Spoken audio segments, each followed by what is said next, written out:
parler très, très près. Merci. Bonjour. Merci d'être là si nombreux, c'est super. Je voulais attendre peut-être encore 2-3 minutes, les derniers retardataires. On est samedi, il fait froid, mais ici il fait bon. Et on va essayer de réchauffer l'atmosphère. Avant toute chose, je voulais vous signaler qu'il y a une librairie, la librairie Utopia, qui présente, voilà, ils vous font coucou là-bas, qui mettent à disposition à la vente, évidemment, plein de livres liés au thème dont nous allons débattre ce week-end, tout le week-end. Donc n'hésitez pas à aller y faire un saut, à regarder ce qu'il y a, voir si des titres vous attirent l'œil ou des noms peut-être. N'hésitez pas, parce que les livres, c'est important. Nous y consacrons beaucoup de place dans Libération.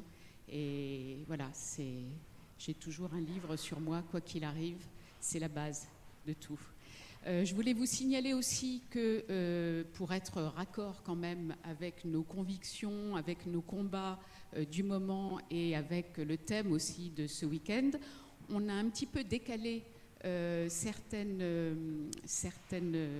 débats pour que ceux et celles qui le souhaitent puissent aller manifester cet après-midi, parce que c'est important. Mais attention, vous n'avez qu'une heure pour aller manifester, parce que les débats reprennent à 15h30, hein, je crois. Voilà.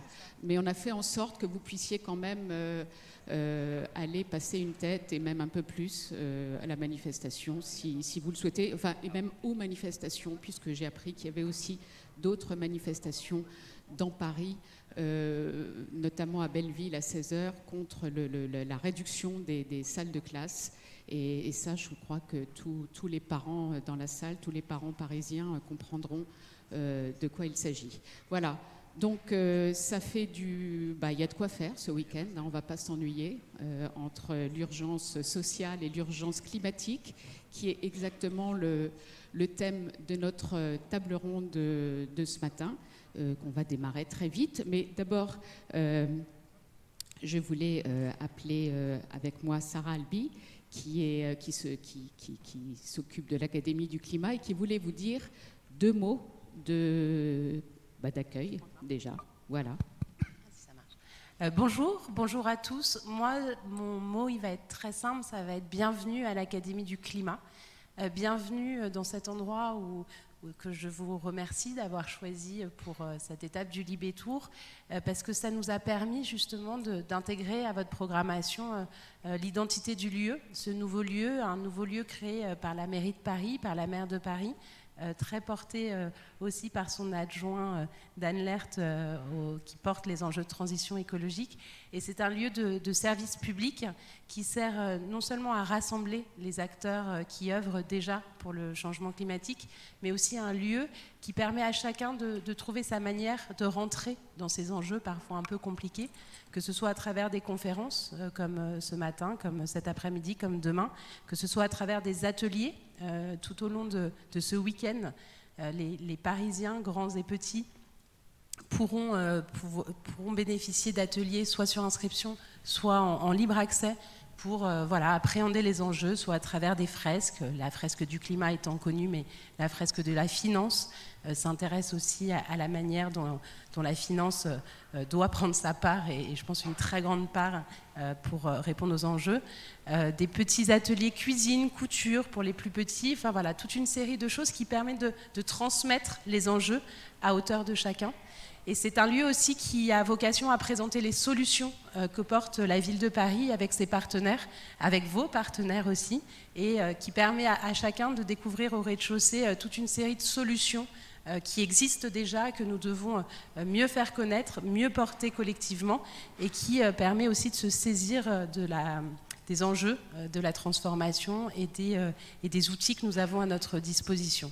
Et le dernier point qui est très important pour l'Académie du climat, c'est l'engagement des jeunes. Et le fait d'avoir travaillé ensemble montre aussi qu'on s'adresse à un public souvent commun. L'engagement des jeunes qui s'incarne un peu partout dans ces murs, qui démarrera aussi cet après-midi un parlement génération transition avec une cinquantaine de jeunes qui vont travailler avec les associations Déclic et les jeunes ambassadeurs pour le climat pour justement accompagner de vos experts, des experts de la ville de Paris, proposer un certain nombre de solutions pour votre journal, pour le plan climat de la ville de Paris. Voilà, et leur donner justement accès à l'ensemble de ces enjeux. À 17h30, une dizaine d'associations de jeunes engagés pour le climat vont aussi offrir un apéritif à tous ceux qui souhaitent venir à leur rencontre pour échanger aussi sur cet engagement. Donc voilà, c'est un lieu aussi qui présente ça. Ils ont leur bureau ici, c'est 4000 m² à leur disposition et c'est vraiment un nouveau service public de la ville de Paris qui est à la disposition de chacun qui souhaite s'engager. Voilà pour l'Académie. Voilà pour vous dire bienvenue. On est nombreux de l'équipe de l'Académie à être présents donc, et à votre disposition pour en savoir plus. Et très très bonne journée de conférence. Merci beaucoup et merci pour votre accueil. C'est vrai que ce lieu est formidable. Je l'ai découvert ce week-end et je reviendrai. Voilà. Et alors, évidemment, je ne vous ai pas dit la base qui est ce climat Libé Tour. Chaque fois, je me trompe dans les... Je ne sais jamais s'il faut démarrer par Libé ou climat, mais climat, c'est plus important. Donc, ce climat Libé Tour, là, Paris en est la deuxième étape, hein, mais on va se balader dans différentes villes de France pendant toute l'année. Hein, on a démarré par Bordeaux il y a, je ne sais plus, un mois et demi, quelque chose comme ça. On va poursuivre avec Lyon, avec Marseille, avec Dunkerque. Voilà, il y a différentes villes de France dans lesquelles on va s'arrêter pour justement mettre sur la table, décrypter, analyser les enjeux, les défis qui nous attendent et qui sont, on voit bien, de plus en plus nombreux. Hein. Je pense que vous avez tous vu maintenant les déclarations sur les 4 degrés, la nécessité enfin, ça devient vertigineux.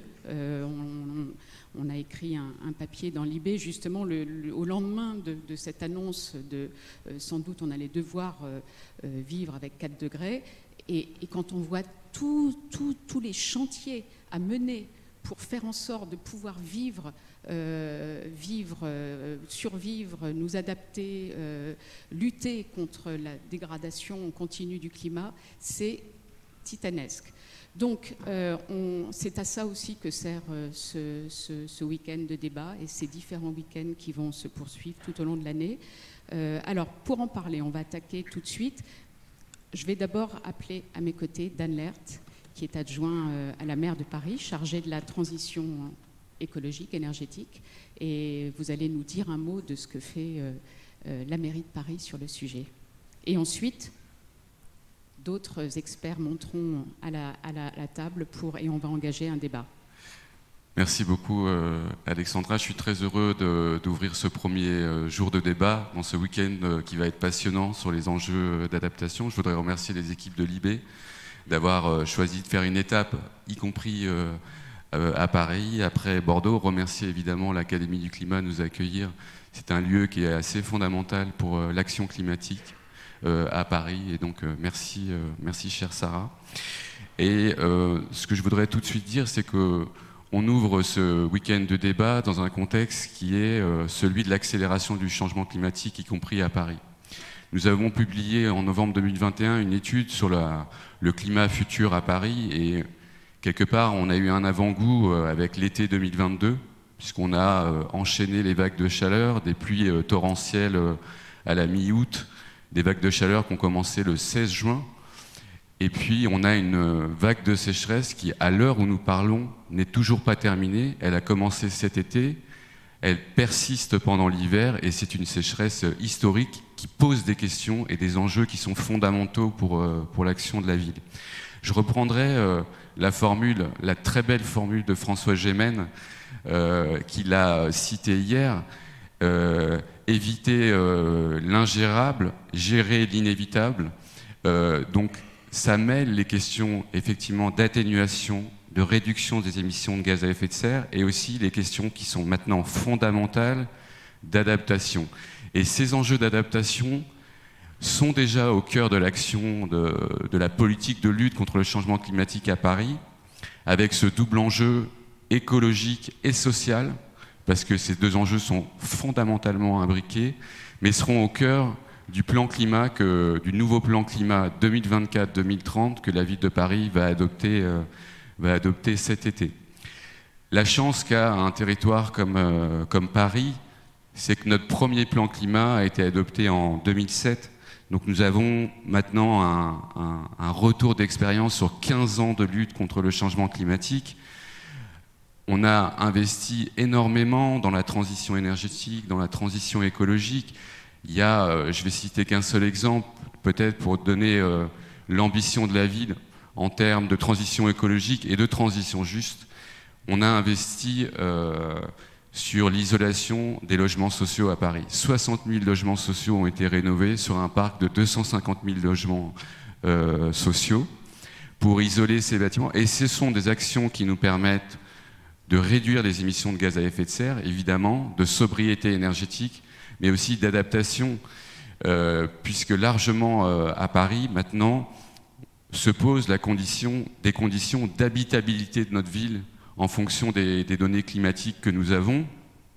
Et on parlait avant de confort d'été, maintenant on parle plutôt d'habitabilité des logements, et l'isolation, la rénovation énergétique des logements, c'est une arme fondamentale dont nous disposons pour s'adapter au climat, au nouveau régime climatique que nous allons avoir à Paris. Les scientifiques avec lesquels nous travaillons, qui nous accompagnent dans cette politique de lutte contre le changement climatique, n'excluent plus un pic de chaleur à 50 degrés, un dôme de chaleur à 50 degrés sur le territoire parisien. Et on s'attend à ça dans les prochaines années. Le climat de Paris va ressembler à celui d'une ville comme Séville très rapidement. Et donc, Paris, qui s'est toujours construit avec un climat tempéré, comme une ville dans un secteur tempéré, climatique, doit s'inspirer maintenant des solutions qui sont portées par des villes du sud de l'Europe et par des villes du sud tout court. On va déployer évidemment un très important programme de plantation d'arbres à Paris. On va désimperméabiliser, débitumer 40% du territoire parisien pour avoir de la pleine terre, pour faire redescendre la température, éviter les effets d'îlots de chaleur urbains. On va rénover l'ensemble des équipements publics parisiens pour aussi protéger de la chaleur. Par exemple, les écoles, les crèches, les EHPAD à Paris, ce sont des enjeux qui sont absolument fondamentaux. Et donc on va continuer cette politique avec un contexte qui est un contexte radical de changement climatique, un contexte radical de crise énergétique qui affecte les Parisiens et les Parisiennes de plus en plus, avec une inflation qui concerne à la fois l'alimentation et les questions de facture d'énergie. Donc tout à l'heure, dans cette table ronde, j'imagine qu'on parlera fin du mois, fin du monde, mais y compris à Paris. Moi, je suis un élu du 19e arrondissement, qui est l'arrondissement le plus populaire de Paris. On voit la violence du changement climatique et les inégalités qui vont avec. Parce qu'hier, dans cette table ronde très intéressante et très importante, on parlait de qui va pouvoir s'adapter, quelles sont les manières dont on a dans la politique de lutte contre le changement climatique d'en même temps réduire les inégalités. Le plan climat de la ville de Paris 2024-2030 sera aussi un grand plan de lutte contre les inégalités socio-environnementales. Voilà. Super, on va développer tout ça. Donc vous pouvez prenez place parce que vous allez rester avec nous. Et donc je vais appeler Manuel Demergue, qui est de la Fondation Abbé Pierre, avec qui on va justement parler de rénovation des bâtiments, parce que c'est un thème qui vous est cher. Fatima Wassak, du collectif Front de Mer. Bonjour. Tenez, asseyez-vous là. Voilà, parfait. Et Ferris Barkat, qui est cofondateur de Banlieue Climat. Voilà. Oui, vous pouvez les applaudir. Et le thème du débat, donc, c'est pas de transition écologique sans justice sociale. Alors justement, Dan Laird, vous avez beaucoup parlé de la rénovation thermique des bâtiments, et c'est un des thèmes, Manuel Demergue, qui m'a frappé dans vous avez publié une tribune dans Libération hier, dans le journal d'hier, mais que vous pouvez trouver un peu partout. Je vous le conseille, il y a plein de papiers passionnants sur ce sujet. Et vous écrivez que le chantier de la rénovation énergétique des logements cumule des tas d'avantages, que vous allez nous détailler, mais que, évidemment, cela a un coût et il faut que l'État absolument mouille sa chemise et y participe. Oui, tout à fait. Bonjour, c'est fort. Bonjour à tout le monde, merci pour l'invitation. Effectivement, le chantier de la rénovation énergétique, c'est évidemment pas le seul chantier de la transition énergétique écologique, mais pour nous, Fondation Abbé Pierre, pour le logement des personnes défavorisées, c'est le carrefour évident entre les questions sociales et les questions environnementales. Et en plus, c'est la question, on va dire, la plus simple pour faire cette transition énergétique. Il y a des questions beaucoup plus compliquées, beaucoup plus conflictuelles sur le nucléaire, sur plein de choses. Rénover énergétiquement les passoires énergétiques, c'est consensuel. Personne n'est contre ça. Mais pour autant, quand on creuse, pourquoi c'est consensuel? Parce que ça avantage tout le monde. Hein. Ça évite des pathologies, donc ça évite des dépenses de soins, ça améliore le confort des personnes, ça améliore l'empreinte énergétique, ça réduit l'empreinte énergétique de la France, ça améliore l'indépendance énergétique du pays, ça crée des emplois. Enfin bref, c'est le chantier parfait qui est à la fois permet l'atténuation du changement climatique parce qu'on émet moins de gaz à effet de serre dans un logement rénové, et c'est aussi de l'adaptation face au changement climatique parce qu'on va moins souffrir de la hausse des prix de l'énergie en consommant moins, et surtout moins souffrir des pics de chaleur dont Dan Lert a parlé, qui vont être extrêmement, et qui sont déjà, en fait, on l'a vu cet été, vraiment difficile à vivre, et même qui crée, il y a à peu près 10 000 morts cet été supplémentaires à cause des vagues de chaleur. Et c'est en grande partie lié à la mauvaise qualité thermique des logements. Et donc, pour réussir cette transition énergétique dans l'habitat, il faut une politique forte. On ne peut pas se contenter d'éco-gestes, de dire il faut mettre son chauffage à 19 degrés, ouvrir et fermer les fenêtres et les volets au bon moment. Bon, ça, c'est important aussi, hein, mais ce n'est pas comme ça qu'on fait la transition énergétique, on le fait avec une politique. Et cette politique, aujourd'hui, elle est insuffisante. Alors, il y a une prise de conscience quand même des pouvoirs publics depuis une quinzaine d'années, heureusement, puisqu'avant, il n'y avait rien. Les collectivités locales ont aussi pris le relais beaucoup, mais aujourd'hui, on voit qu'il y a des écueils dans cette transition énergétique dans l'habitat qui sont difficiles à dépasser sans un vrai changement de cap. Le premier écueil, c'est, vous l'avez dit, ça coûte cher. Et on ne fera pas la transition énergétique sans mettre de l'argent public. Et l'argent public, vraiment, ça change tout. Parce que souvent, faute de mettre de l'argent, on invente des dispositifs bancaires, etc.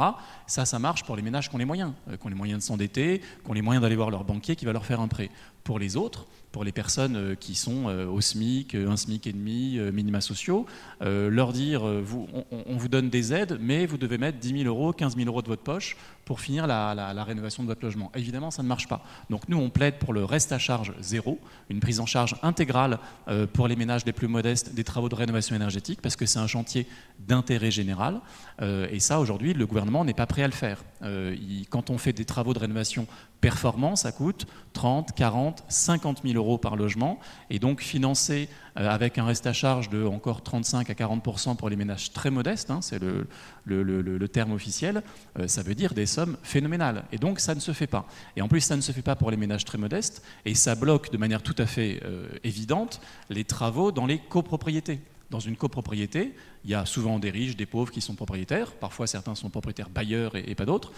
Quand vous avez des gens qui ont les moyens de financer des travaux et d'autres qui n'ont pas du tout les moyens, évidemment, ça bloque en AG de copro. Donc là, il y a les écueils en fait, dont je parle, ils sont traversés par la question sociale. Et ce qui est très injuste, c'est que il y a des aides, des subventions de l'État, etc. Pour la rénovation énergétique. Mais là où il y a le moins d'aides, c'est pour les copropriétaires modestes. Il y a vraiment là un raté complet. Ça a été un peu corrigé là, il y a quelques semaines. Ce qui fait qu'un copropriétaire modeste dans une copro dégradée sera moins aidé par l'État qu'un propriétaire occupant aisé dans une maison individuelle. Là, on a un gros souci. Il y a un autre gros souci, c'est qu'il faut mettre beaucoup d'argent sur la rénovation énergétique et mettre des milliards en plus pendant des années et des années. C'est le chantier de notre génération, et c'est pour ça que les activistes de dernière rénovation, ils l'ont bien compris. Ils ont dit, on va mettre l'accent là-dessus, parce que là, il y a un vrai nœud important. Et la formation, vous dites aussi dans votre papier, c'est vachement important. Parce que il y a quand même de l'argent public qui est mis, mais parfois, par facilité, on a juste incité. On a dit, il y aura des aides, emparez-vous, ceux qui peuvent s'en emparer s'en emparent, faites des travaux, un peu n'importe lesquels.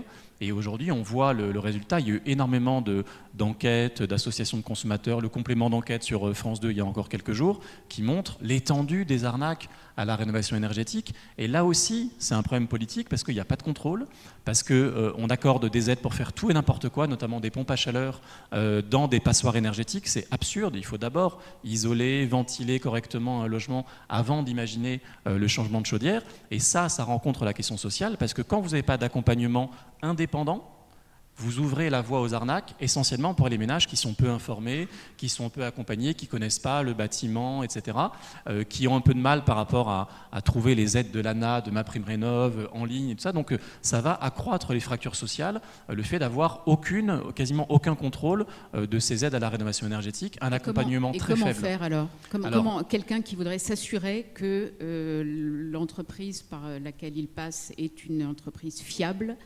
C'est ça qui est difficile. C'est ça logiquement, il devrait se créer depuis des années, et peut-être qu'il va se créer dans les mois qui viennent, un service public de l'efficacité énergétique où vous pouvez appeler quelqu'un en quel vous avez confiance, parce que c'est quelqu'un d'une association, d'une collectivité qui travaille pour l'État, qui va venir chez vous, parce que la rénovation énergétique, ça ne se fait pas au téléphone, ça se fait en venant chez les gens, et travailler ensemble à monter un dossier de rénovation, à choisir les entreprises, et puis à monter un dossier pour savoir à quelles aides on a droit. Aujourd'hui, nous on a fait un test il y a quelques mois à la Fondation Abbé Pierre, on s'est fait passer pour des consommateurs qui cherchent à rénover leur logement, on a appelé le service FAIR, qui était le nom du service jusqu'à il y a quelques semaines, pour conseiller les personnes.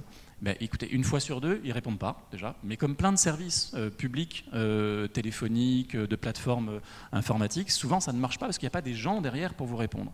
Et quand on les appelle, quand ils répondent, bien souvent, dans la moitié des cas, on n'a vraiment aucune incitation et aucun conseil pour faire des travaux ambitieux. On dit juste, oui, vous avez droit à changer vos fenêtres et vous aurez droit à 1000, 2000 euros de subvention. Donc on a vraiment besoin d'un service public avec les collectivités locales. Ça, pour le coup, l'accompagnement à la rénovation énergétique, ça doit se faire avec un financement État, mais beaucoup mis en œuvre localement, parce que c'est un écosystème local avec les entreprises et qui soit neutre. Et ça, c'est ce qu'on n'a pas pour l'instant dans ce qui a été créé, Mon Accompagnateur Rénov'. Il change de nom régulièrement, mais maintenant c'est le nouveau nom. On l'a pas parce que Mon Accompagnateur Rénov' peut être une entreprise qui est une filiale d'une entreprise qui fait de la rénovation. Et évidemment, la filiale accompagnement va renvoyer, mais logiquement, c'est évident, les ménages vers l'entreprise mère qui fait des travaux de rénovation. Et ce n'est pas forcément le meilleur conseil à donner, et ça crée de la défiance assez logique envers les ménages. Donc on a vraiment là des écueils, et on les dépasse avec de la formation, avec des emplois publics. Le service public, ça doit être aussi des emplois publics ou associatifs, mais ça ne peut pas être confié aux firmes privées qui ont un intérêt à vous renvoyer vers leurs produits. Donc là, il y a vraiment un problème de confiance, et il faut être absolument irréprochable, parce que beaucoup de ménages qui se sont lancés dans la rénovation énergétique ont été arnaqués ces dernières années, et donc n'ont plus droit aux aides. C'est ça aussi, c'est que les isolations à 1 euro, etc., une fois que vous l'avez utilisé, si c'est mal fait, c'est fini pour vous pendant des années. Donc il y a vraiment un gros souci là-dessus, et il faut, et c'est là que le gouvernement, je trouve, depuis des années, est trop timoré, mais ça va aussi avec sa conception de l'action publique, et uniquement sur l'incitation, avec des montants insuffisants, en disant « faites ce que vous pouvez ». Ce dont on a besoin dans la rénovation, mais dans la transition énergétique en général, c'est une planification. Une planification, il ne faut pas avoir peur des mots, c'est des obligations, c'est des financements, c'est des contrôles. Ça ne veut pas dire que l'État fait tout, mais ça veut dire que l'État, il impose le timing. Et l'État, c'est nous, hein, c'est les législateurs, les élus locaux. Il impose le timing en disant on fera tant de passoires énergétiques chaque année, ça commence par vous, votre copro, c'est dans les 15 prochaines années, préparez-vous. Vous êtes obligé dès maintenant de faire un diagnostic, un audit énergétique, et dans les années qui viennent, vous devrez y passer. Mais il y aura des aides, mais il y aura de l'accompagnement, et donc ça se passera bien. Il faut que l'État montre la voie, la norme, mais pour ça, il faut former aussi des artisans, parce qu'aujourd'hui, même si on mettait le paquet en termes de milliards, demain, là, en 2023-2024, on n'aurait pas les artisans, on n'aurait pas les matériaux à la hauteur pour lancer ce grand chantier. Tout le monde le sait, et pour autant, il n'y a quasiment aucune action de formation des jeunes d'aujourd'hui pour se lancer dans les travaux de rénovation énergétique. C'est des métiers d'avenir qui sont extrêmement intéressants. Vous avez chiffré les emplois verts que ça pourrait générer. Si on rénovait toutes les passoires énergétiques, ça créerait, d'après notre étude, 120 000 emplois équivalents temps plein. Donc c'est pas ça qui va résoudre le chômage en France, non, mais c'est quand même une voie d'avenir qui est absolument prometteuse, qui a du sens pour les jeunes qui voudraient se lancer dedans, à condition quand même de bien les former et de bien les traiter, parce que quand même dans le bâtiment, y compris dans la rénovation, il y a aussi beaucoup de pénibilité, beaucoup de discrimination, donc la question des retraites, elle est aussi liée à ça. Si on dit aux jeunes, c'est important pour la planète, pour les factures des plus pauvres, de vous lancer, vous, dans les métiers de la rénovation, mais vous serez traités comme de la merde et vous aurez le dos cassé dans 20 ans, évidemment, ils ne vont pas être très motivés. Donc il faut aussi travailler sur les conditions de travail dans le BTP, et ça va ensemble avec le contrôle de la qualité des travaux. Des gens qui sont maltraités, des sans-papiers qui sont exploités sur les chantiers, évidemment, ça ne va pas faire des travaux de grande qualité. Donc c'est un effort général qu'on doit faire de formation, de financement et de contrôle, et d'obligation, par exemple, en commençant, parce que là c'est le sujet du moment, par les bailleurs. Les bailleurs privés, les bailleurs sociaux sont désormais obligés, dans les années qui viennent, ça commence pour certaines passoires, les pires passoires, de rénover leurs logements pour les mettre en location. Et on voit que dès qu'on arrive sur quelque chose d'un peu contraignant, levée de bouclier, les lobbies des bailleurs privés montent au créneau, c'est impossible, ça va accroître la crise du logement, etc. Comme on entend chaque fois qu'il y a des normes nouvelles, chaque fois qu'on augmente le SMIC, etc. Il y a des gens qui ont des intérêts contre ça. Le chantier de la rénovation énergétique n'est pas si consensuel. Merci. C'est vrai que c'est un peu vertigineux parce qu'on voit que le chantier est énorme. Déjà, quand on voit l'état des services publics en général, voilà, imaginez qu'on crée un nouveau avec des gens compétents et des gens à l'autre bout du fil, surtout. Voilà, ça paraît un peu vertigineux, mais il faut y croire. Fatima Ouassak, vous vous occupez donc du collectif, vous êtes du collectif Front de Mer, c'est un collectif qui vise à aider les maires des quartiers populaires. Est-ce que ça vous parle, ce sujet de la rénovation? Est-ce que c'est une préoccupation que vous sentez des familles dans les quartiers populaires? Alors bonjour à tout le monde, bonjour à toutes et à tous. Je suis ravie d'être là, merci pour l'invitation. Alors le Front de Mer, ce n'est pas une organisation qui aide les maires des quartiers populaires. Ce rapport aux quartiers populaires, d'ailleurs, c'est un rapport qu'on tend à dénoncer. Non, nous sommes des maires qui vivons dans les quartiers populaires et on s'auto-aide en fait, on s'entraide. C'est vraiment une organisation de solidarité et une organisation autonome qui fait donc de l'auto-organisation. Ça, c'est important. Et oui, ça me parle, ces sujets-là. Il se trouve que le Front de Mer mène son combat politique à Bagnolet, notamment dans un lieu qui s'appelle Vert-Dragon, la première maison de l'écologie populaire. Et la question de la rénovation énergétique, c'est l'une des premières questions qu'on a traitées. On a organisé il y a 1 an et demi maintenant, une campagne, le Front de Mer avec Alternatiba. Alors, le mot d'ordre, c'était pendant que Paris respire, et on est très content que Paris puisse respirer. Pendant que Paris respire, Bagnolet s'étouffe. Voilà, on posait la question des inégalités environnementales parce que, oui, c'est vrai qu'il faut une volonté politique, oui, il faut planifier, mais il faut aussi poser la question des inégalités environnementales, pour partie comme vous l'avez fait, mais il faut aussi poser la question de la gentrification notamment, et du fait que lorsque une ville comme Paris cherche à mieux respirer, cherche à avoir plus de place, souvent la périphérie en subit les conséquences. C'est la question, semble-t-il, que vous avez posée hier, de l'adaptation et de savoir qui a la possibilité et en réalité qui a le pouvoir de s'adapter. Ça, c'est une question qui est au cœur de notre combat, parce qu'effectivement, tout le monde ne peut pas s'adapter de la même manière au dérèglement climatique. Alors, à 2 niveaux. La question de l'adaptation et l'adaptabilité pose pour moi la question démocratique de l'accès au pouvoir politique. C'est-à-dire, qui a le pouvoir aujourd'hui en France de dire quelle est la meilleure manière d'aménager le territoire, qu'est-ce qui est préférable, plutôt de favoriser telle mobilité par rapport à telle autre, voilà, qu'est-ce qu'on décide en fait comme urgence pour l'avenir. Voilà, aujourd'hui, tout le monde ne participe pas de la même manière à cette discussion-là, ne participe pas de la même manière au champ écologiste. Pour moi, dès lors qu'on a un projet politique sincèrement écologiste de lutte contre le dérèglement climatique, il faut avoir un projet notamment antiraciste et anticolonial. Anticolonial, encore une fois, j'y reviendrai. Antiraciste, je ne vois pas trop comment on pourrait ne pas poser la question ici. Je sais qu'elle ne sera pas si posée que ça, c'est pour ça que je vais prendre un petit peu de temps pour le dire. L'UNICEF, en 2021, a produit un rapport qui montre à quel point ce sont les enfants des quartiers populaires, et donc qui articulent la question de la classe et de la race, qui subissent le plus la pollution atmosphérique. Voilà, c'est quelque chose qui est documenté. C'est quelque chose aussi qui est de plus en plus documenté dans les rapports du GIEC, dans les synthèses, où on voit bien à quel point les inégalités environnementales sont aussi des inégalités raciales et des inégalités coloniales, entre l'Europe et l'Afrique, mais aussi au sein même des sociétés européennes. Moi, la question que je pose, c'est, et la question qu'on pose au Front de Mer, c'est comment, dès lors qu'on veut élargir le front écologiste, le front de lutte contre le dérèglement climatique, on peut attendre de populations qu'on sous-humanise, en leur répétant qu'elles ne sont pas ici chez elles, qu'elles ne sont pas légitimes ici, en les contrôlant de manière abusive, et ça c'est toute la question des contrôles aux faciès dans les quartiers populaires, en les emmurant, en les assignant à résidence. Comment on peut attendre de ces populations-là qu'elles protègent l'environnement, qu'elles protègent la terre?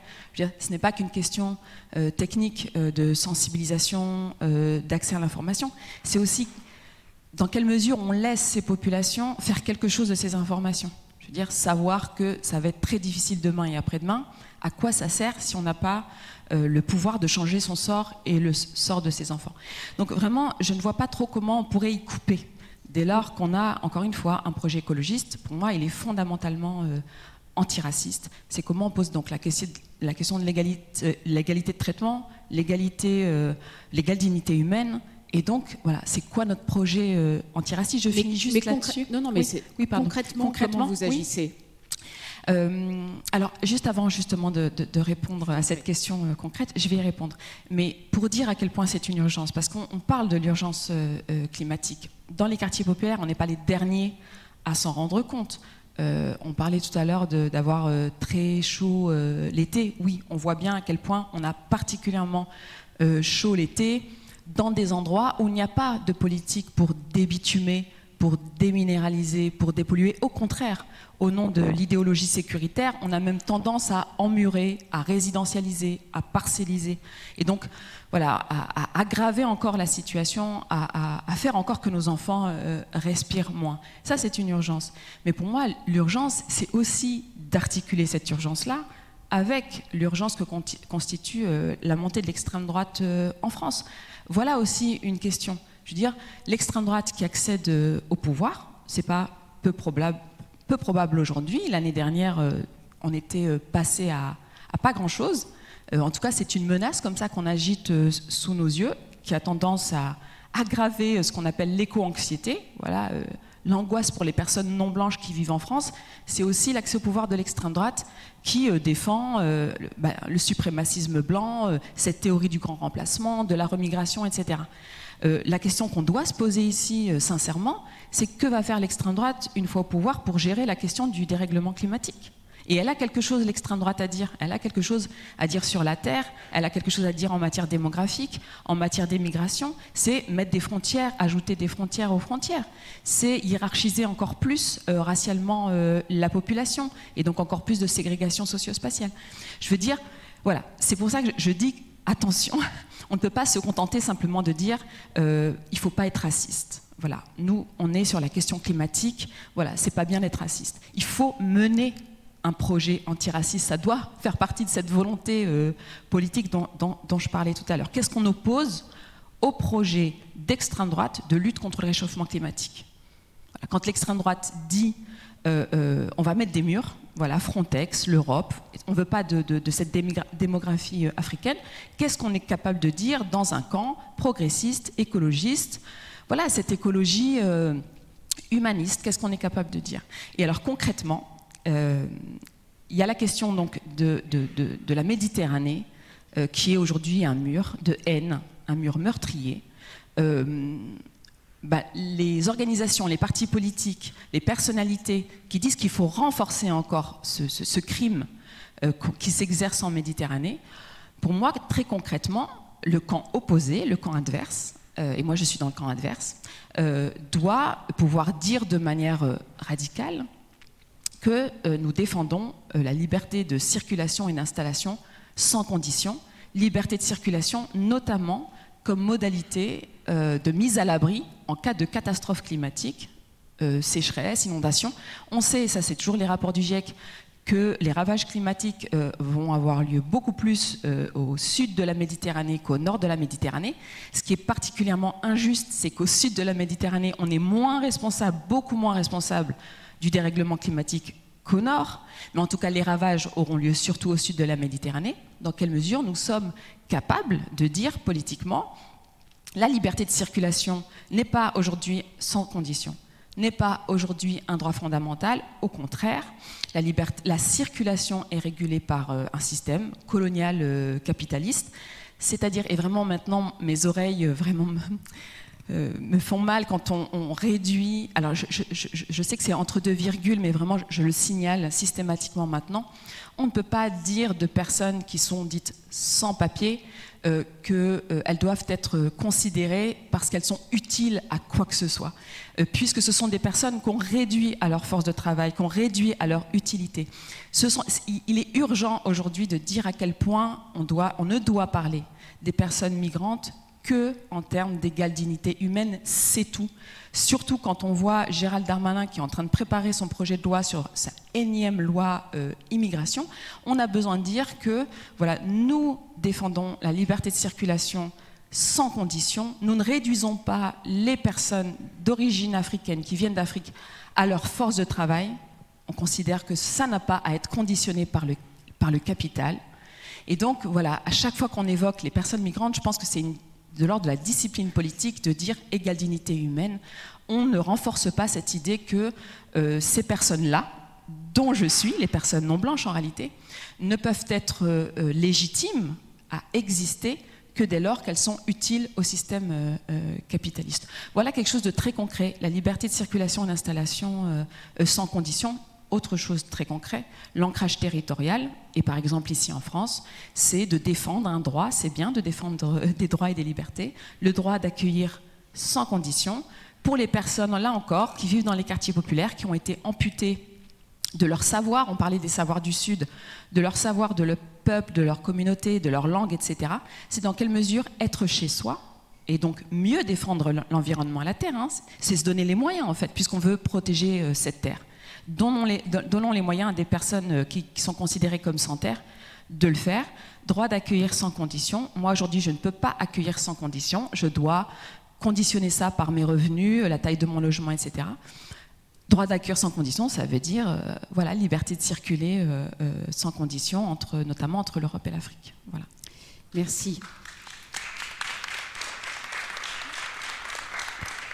Alors sachez, vous qui avez été touché par le discours de Fatima Wassak, qu'elle va dédicacer, c'est le petit mot qu'on m'a fait passer, elle va dédicacer son livre « Pour une écologie pirate » à la librairie là-bas. Voilà, donc vous pourrez trouver son livre et vous pourrez vous le faire dédicacer par Fatima Wassak après ce débat. Voilà. Ferris Barkat, vous avez cofondé Banlieue Climat. Ça vous parle, le discours de Fatima Wassak? Oui, totalement. Hein, j'imagine. Déjà, bonjour à tous. J'espère que vous allez bien. Totalement.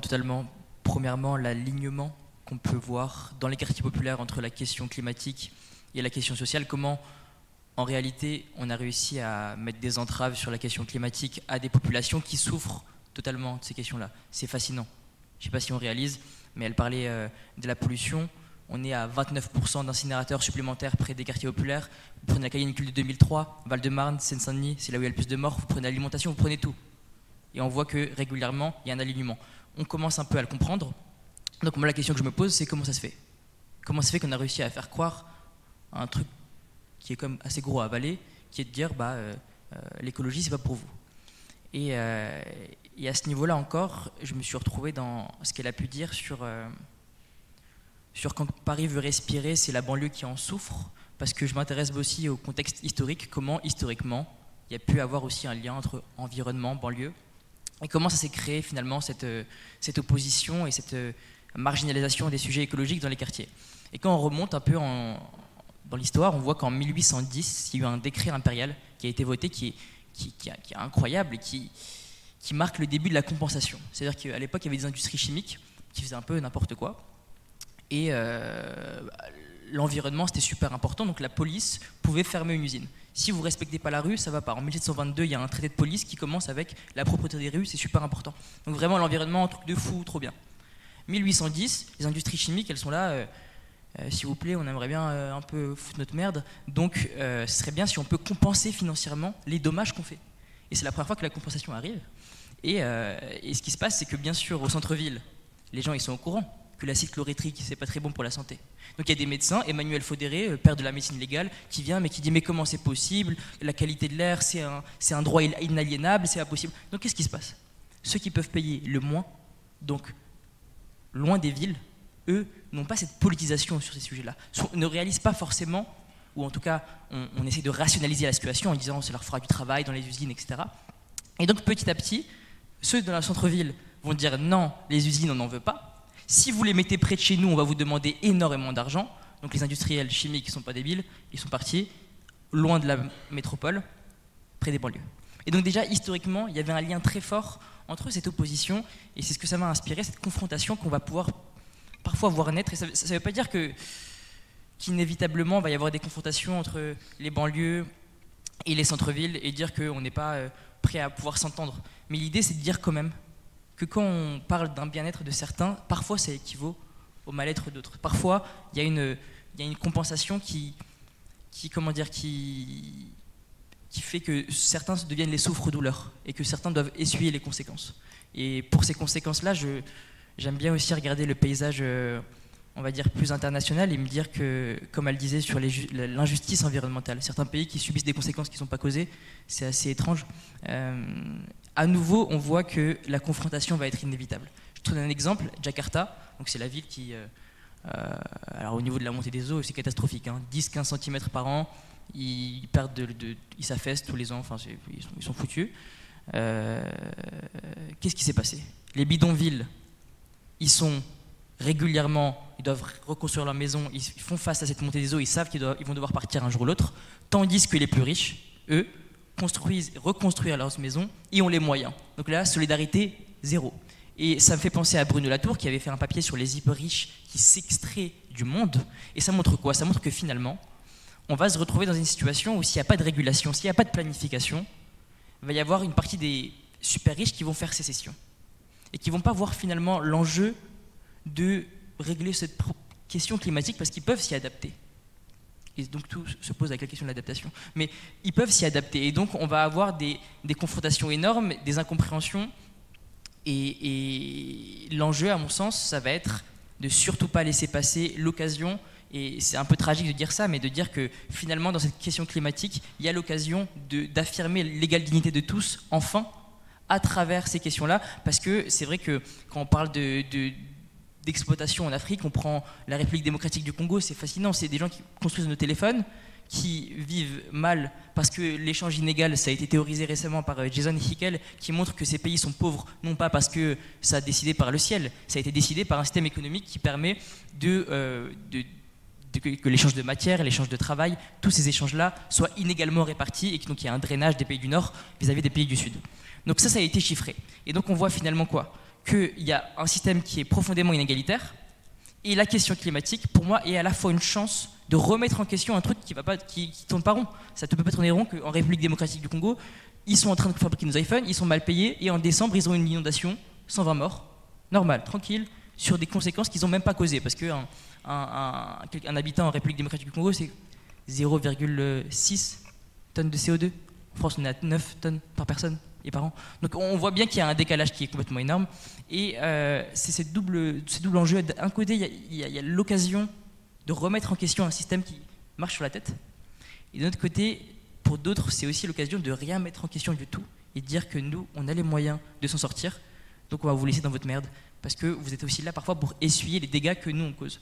Et donc de plus en plus je réalise que, et je ne le pensais pas au début, hein, que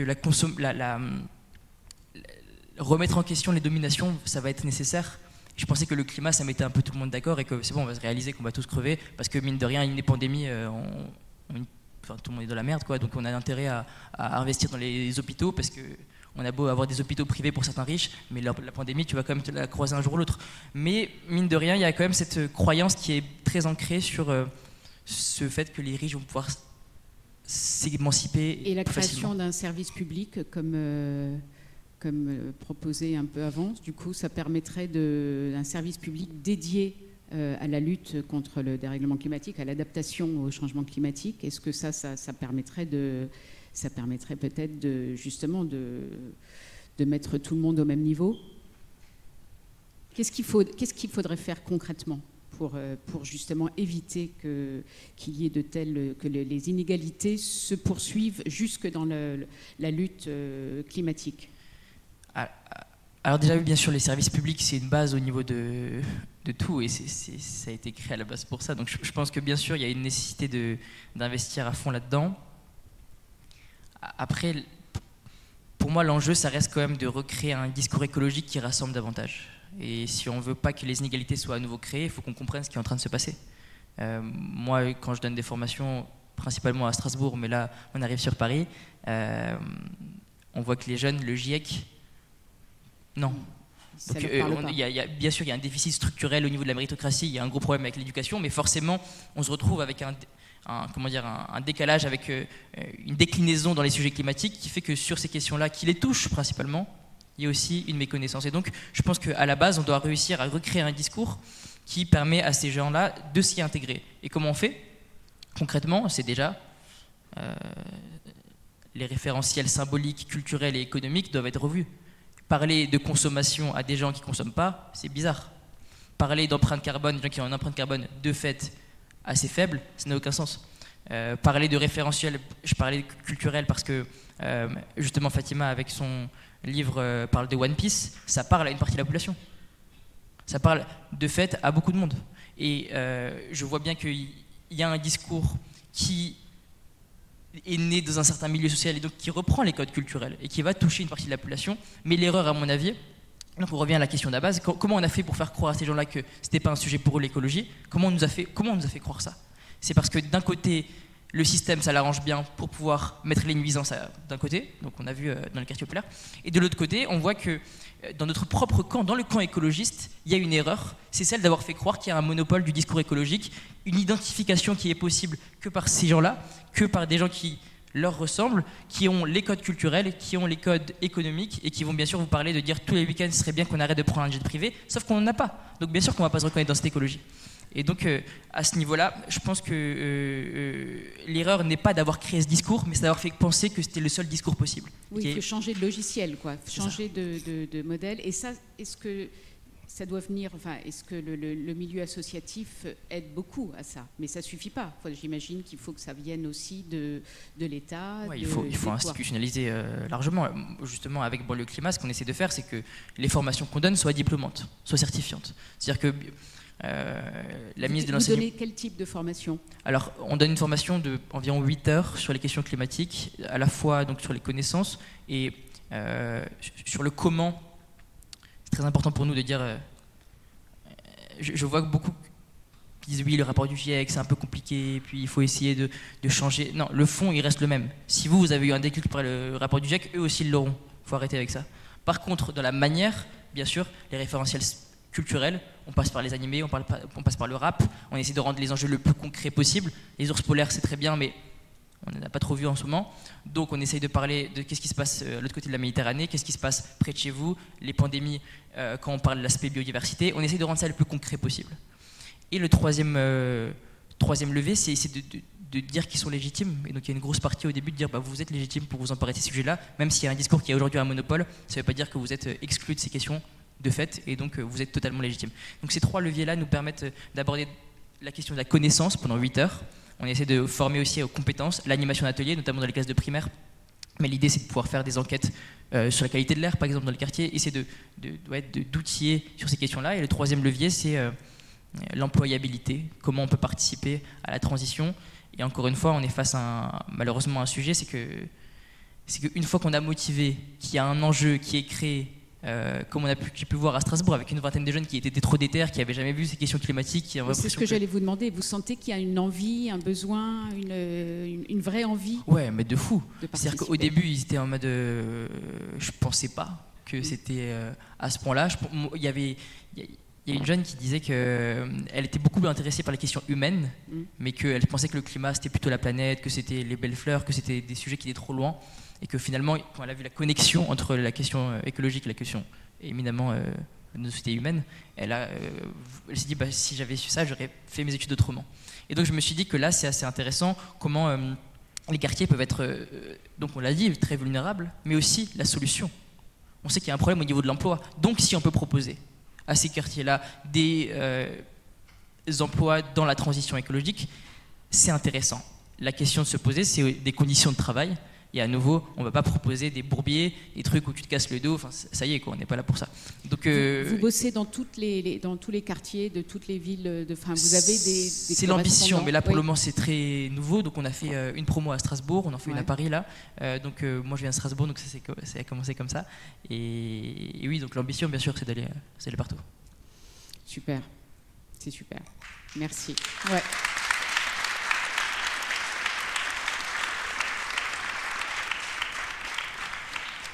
Bon, Dan Lert, mine de rien, il y a quand même pas mal de choses qui ont été dites qui appellent une réponse ou au moins un début de réflexion sur justement cette affirmation que quand Paris respire, les banlieues étouffent. Est-ce que c'est quelque chose auquel vous réfléchissez quotidiennement? Est-ce que le Grand Paris, ça peut être une partie de la solution pour essayer d'envisager non pas Paris simplement, mais la globalité Paris et ses banlieues?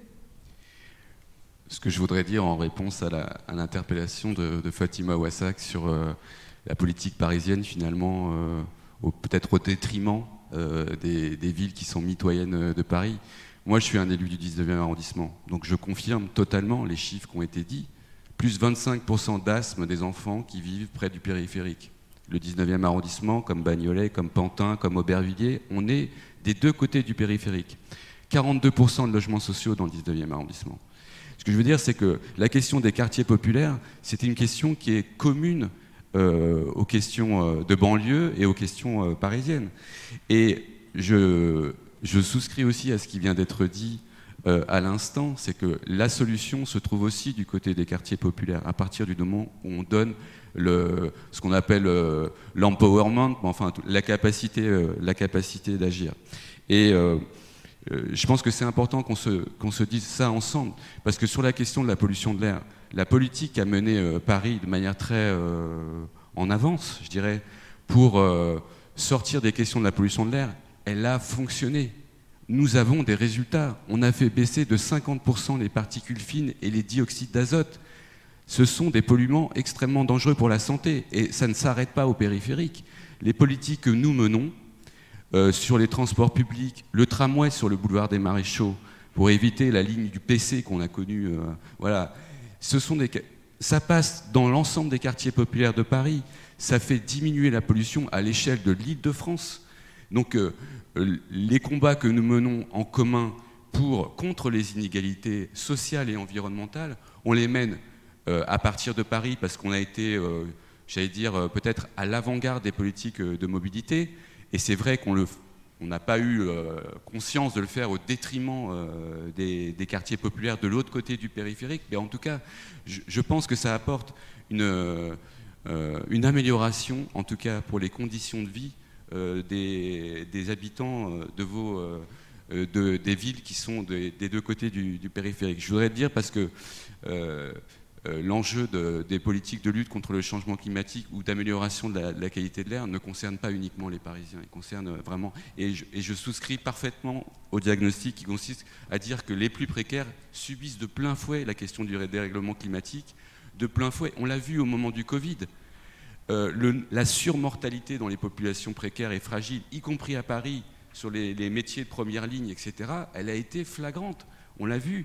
Et donc, quand au moment des confinements, on a distribué des paniers de fruits et légumes à des personnes qui ne pouvaient plus nourrir leur famille parce que la cantine s'est arrêtée à Paris, comme dans toutes les écoles franciliennes, on a vu une photo de l'inégalité sociale et environnementale sur les territoires, je dirais, grands parisiens. Et évidemment que les solutions sont au niveau du Grand Paris. Sur la question du logement, qui est quand même une question sociale majeure, l'accès au logement, on ne pourra pas régler uniquement sur le territoire parisien cette question du logement. Donc il faudra bien parler de questions de logements sociaux à l'échelle, une répartition équilibrée entre les départements, par exemple, de l'ouest parisien, les départements de l'est parisien, etc. Donc on a ces enjeux en commun. Alors ce qu'on a fait, nous, à Paris, modestement, on agit actuellement sur les questions de précarité énergétique. On a mis en place un dispositif pour massifier le repérage et l'accompagnement des ménages qui sont en situation de précarité énergétique. Et ces ménages, le nombre de ces ménages explose aujourd'hui à Paris. On a mis en place des dispositifs pour l'accès à l'alimentation. Ça se fait beaucoup à travers les cantines parisiennes. On a des tarifs qui sont très bas et qui n'ont pas été augmentés, même en pleine inflation des prix de l'énergie. Donc on a intégré et endossé ça, et donc finalement en proposant de plus en plus une alimentation de qualité, par exemple dans les écoles parisiennes, c'est aussi une réponse sur les questions d'égalité. Et ce qu'on voit aussi dans les quartiers populaires, ce sont des solutions qui se fabriquent au jour le jour. Moi je vois des épiceries solidaires, je vois des collectifs qui se battent pour avoir les petits déjeuners à l'école le matin. On a dans certains quartiers parisiens 30% des enfants qui arrivent le ventre vide parce que les parents partent très tôt le matin parce qu'ils ont des emplois qui sont peu qualifiés et donc ils sont obligés de se rendre. Donc on a des enfants qui arrivent avec 30% le ventre vide dans certains quartiers parisiens.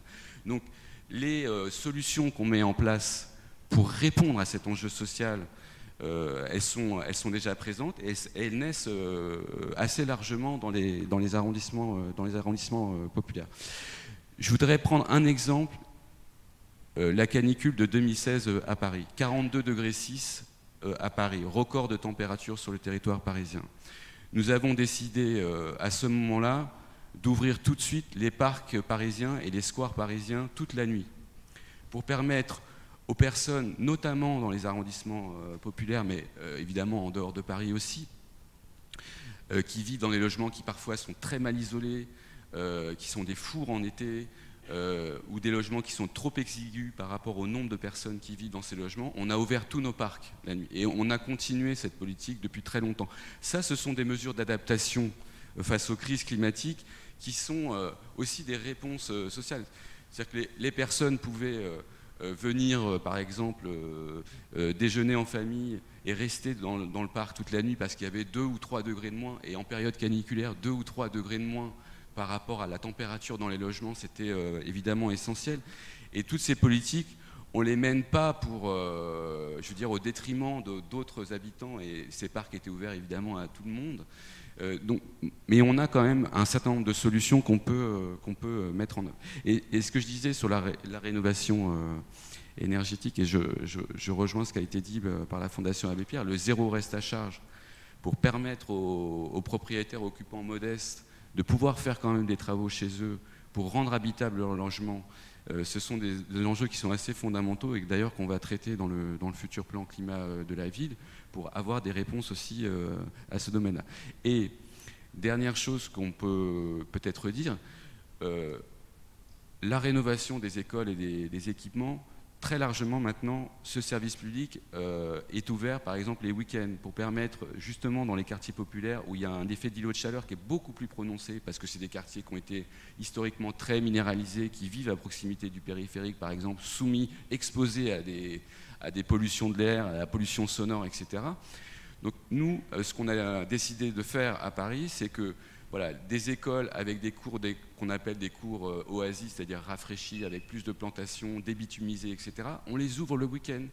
Donc ça fait des espaces supplémentaires dans les quartiers populaires parisiens pour les familles, pour venir se reposer, être dehors, pouvoir... Les ouvrez à tout le monde, enfin n'importe qui peut venir. On les ouvre à tout le monde, en général le samedi, et on va généraliser. Mais donc, c'est des solutions maintenant... Vu l'accélération du changement climatique, on doit massifier. On doit massifier, et on le fait, et on doit le faire avec les habitants des quartiers populaires qui nous font ces demandes, et qu'on doit prendre en charge, et donc offrir ces solutions. Et pour revenir sur le reste à charge, si on veut changer d'échelle et accélérer la transition écologique, et que ça laisse personne au bord du chemin, pour massifier la rénovation énergétique, y compris dans le parc privé, eh ben, il faut des solutions comme le zéro reste à charge que défend la Fondation Abbé Pierre. Il faut qu'on change d'échelle, et donc on propose des solutions. Paris est engagé depuis très longtemps sur ces questions-là. On met de l'investissement parce qu'on est une collectivité qui peut se le permettre et qui peut encore se le permettre, même si nous aussi on subit par exemple la crise des prix de l'énergie. Mais on a tout un tas de politiques qui sont de cet ordre-là. On multiplie évidemment les espaces verts et disons les parcs et les jardins, etc., y compris à l'intérieur des bailleurs sociaux, hein, par exemple dans les cours d'immeubles, etc. Donc il y a toute une politique qui est lancée pour affronter en même temps la question du choc climatique et en même temps la question des inégalités qui, pour nous, est une donnée complètement structurante des politiques parisiennes. De toute façon, je crois qu'on documente de plus. Enfin, je sais que dans l'IB, ça fait un moment qu'on explique qu'en effet, inégalité sociale et inégalité climatique vont de pair, et qu'il faut faire en effet extrêmement attention que de ne pas laisser sur le bord du chemin des gens qui ne peuvent pas y arriver. Et juste un petit mot, parce que tout à l'heure, la question des migrations a été évoquée. Vous savez que la Cour administrative a annulé une subvention de la ville de Paris à SOS Méditerranée pour des motifs d'ingérence dans la politique étrangère de la France, alors que la ville de Paris, comme toutes les autres collectivités, historiquement, on a toujours soutenu un certain nombre j'aime pas parler comme ça, mais de causes humanitaires, et en l'occurrence, on assume notre soutien politique, et évidemment, nous ferons tous les recours nécessaires pour pouvoir confirmer cette subvention qu'on fait depuis très longtemps à SOS Méditerranée. Paris a toujours été une terre d'accueil, et on a vu pendant très longtemps des campements à Paris de migrants, etc. Et nous réfléchissons évidemment dans ce cadre-là dans le plaidoyer du plan climat de la ville, à avoir un statut de réfugié climatique à Paris, une reconnaissance. Et je peux dire, et pour le coup, que la mobilisation de la ville de Paris depuis, moi, ce que j'appelle la crise de l'accueil des migrants, hein, ça dure depuis presque 2015, hein, cette question. Paris a toujours été au rendez-vous, et la mobilisation, elle a été sans faille pour accueillir, y compris, je parle là du 19e arrondissement, mais sur le 19e arrondissement, il y a eu à peu près 15 000 personnes qui ont dormi sur les trottoirs du 19e arrondissement, qui ont été accueillies sous la responsabilité de la ville pour les familles avec les enfants, sous la responsabilité de l'État. Ça n'a pas du tout été le cas. Mais ce que je veux dire, c'est que notre mobilisation, elle est sans faille, et ça va sur la question de la subvention à SOS Méditerranée, mais évidemment sur la continuité de ces politiques d'accueil à Paris. Je crois que Fatima Ouassak voulait réagir à ça. Je ne sais plus où est votre micro. Oui, alors je vais réagir sur SOS Méditerranée si vous le permettez effectivement, mais quand même dire un mot, et je suis obligée de le dire parce que, alors ce n'est pas parce qu'on est dans un lieu très beau mais très solennel que je ne vais pas le dire. Moi je milite dans les quartiers populaires. Je mène depuis 2016, au moins 2016, un combat écologiste. Il s'appelle écologiste, je le qualifie comme tel. Et pourtant ça m'a été refusé. C'est-à-dire que quand on dit mais il y a des solutions, il y a des énergies, etc., Pardon, mais c'est un propos qui est misérabiliste, paternaliste. Évidemment qu'on veut changer le sort de nos enfants, évidemment, on ne va pas les laisser crever sous l'échangeur autoroutier, mais on nous en empêche, c'est ça le problème. C'est pour ça que j'ai dit quelle volonté politique antiraciste de faire que des personnes comme moi, des personnes non blanches, des personnes musulmanes, des personnes migrantes, des Roms, puissent avoir accès au pouvoir politique pour changer les choses. C'est ça l'écologie en fait pour moi. C'est reprendre du pouvoir au système colonial capitaliste, du temps, mais du pouvoir politique. Vous dites le pouvoir d'agir. Oui, mais concrètement, comment on fait pour que ces personnes-là puissent se soucier de leur sort et du sort de leurs enfants? Pour l'instant, on s'en soucie pas, c'est pas vrai. Vous dites personnes précaires. Personnes précaires, certes, il y a une dimension de classe, mais il y a aussi une dimension de race. C'est aussi les populations non blanches. Dans quelle mesure les populations non blanches ont leur mot à dire en France sur leur sort et leur sort de leurs enfants. Et ne me dites pas que ce n'est pas catastrophique. Je dis la montée de l'extrême droite, ce n'est pas une sous-question. Je ne dis pas ça de manière marginale. Ça devrait être au cœur de nos sujets aujourd'hui. Pourquoi des personnes comme moi sont disqualifiées dès lors qu'elles se soucient d'écologie? Pourquoi? Il y a bien un problème fondamental. Vous avez l'impression d'être disqualifié mais je pourrais parce que prendre vous la souciez d'écologie. Mais bien sûr, nous on a été taxés de communautaristes, de séparatistes, d'islamistes sur la question de la nourriture. On voulait une alternative végétarienne à la cantine. Maintenant, tout le monde s'en enorgueillit, tout le monde fait comme si c'était très bien dans l'intérêt général. Ça a toujours été dans l'intérêt général depuis le début. 5 ans, il nous a fallu pour nous battre, pour avoir la légitimité de se battre. Vous voyez, c'est pas rien comme question.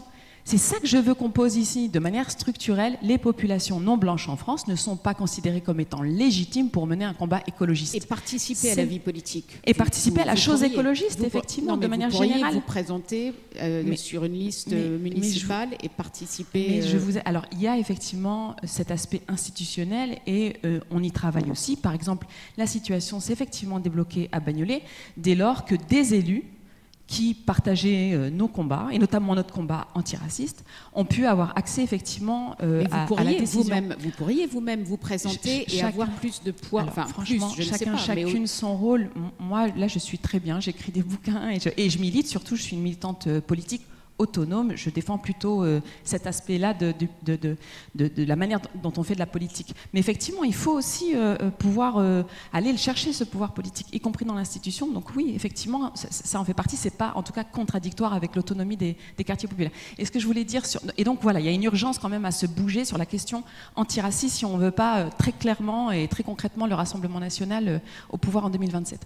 Et alors sur SOS Méditerranée, oui, effectivement. Alors moi, j'ai été choquée de voir que la subvention Ville de Paris leur avait été refusée, en tout cas reprise. Et juste, je voulais finir par ça aussi, parce que vous disiez, voilà, il faut changer d'imaginaire, il faut faire rêver les gens, etc. Oui, évidemment, encore une fois, même si j'ai un constat assez, je trouve, lucide sur la situation, donc qui peut paraître parfois un petit peu négatif. En tout cas, oui, on travaille à des solutions qui sont positives, qui sont joyeuses, et d'où cette écologie pirate, cette histoire de liberté.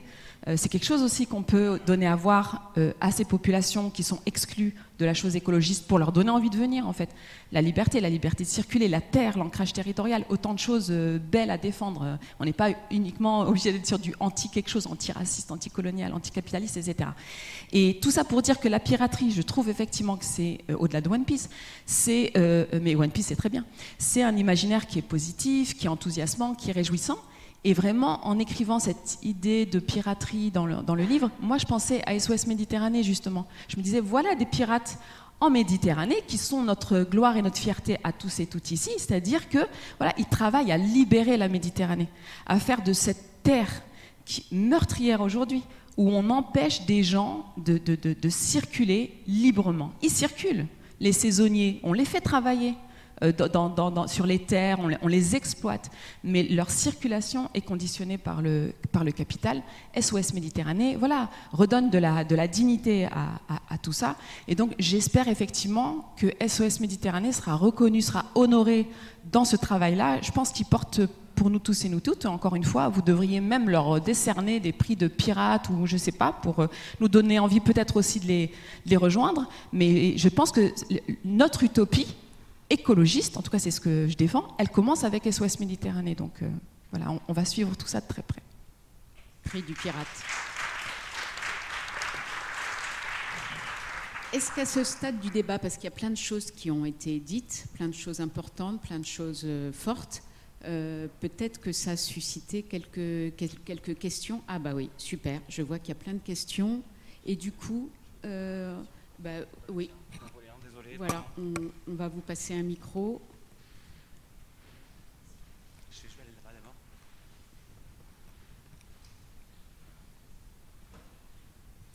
Bonjour, Isabelle Grelier, France Nature Environnement, Paris. Je suis assez surprise qu'on n'ait pas d'accès à la nature, parce que là, on a eu à faire un discours un peu de greenwashing. On voit que, quand même, on a bien vu ce que ça a donné les jardins d'Aubervilliers, hein, quand même. Il y a des abattages du côté de Montreuil et de Bagnolet. Il y a des coupes rases au bois de Vincennes.